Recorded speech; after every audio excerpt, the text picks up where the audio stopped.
Trevor Noah, Trump knows two things about Japan, and neither of them is right.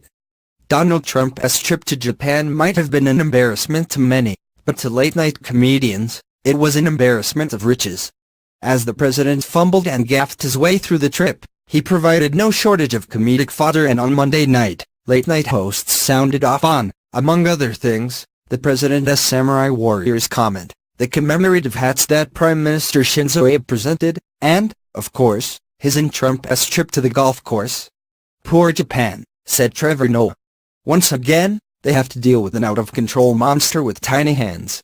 Upon the president's arrival, Abe made sure to greet Trump with a gesture he'd understand. Baseball caps emblazoned with the words Donald and Shinzo make alliance even greater.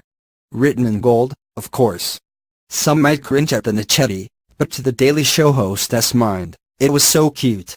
Still, Noah had one reservation: it looks less like a diplomatic souvenir and more like a novelty gift from a bachelorette party.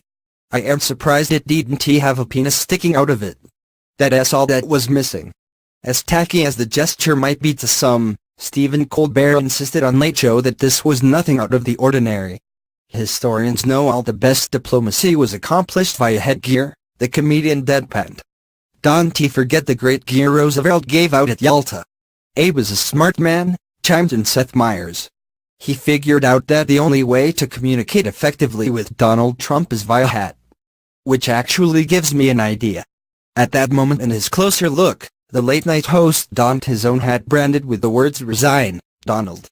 But the moment that seemed to chafe at each comedian the most was the president's comment that as a country of samurai warriors, one would think Japan would be able to shoot down North Korea's missiles themselves. After reading through the full quote, Meyers noted, there are about 54 things wrong with that, but let us just do 3. 1. Japan hasn't had samurai warriors in hundreds of years. 2. They famously carried swords, so if the rockets were more than, 8 feet off the ground, good luck. And 3. Anybody who watches movies knows that samurais were white guys. Thanks a lot, Tom Cruise. I don't know what's worse, that Trump thinks Japan still has samurai, or that he thinks samurai warriors were trained in missile defense, Noah said. I feel like Trump only knows 2 things about Japan, and neither of them is right.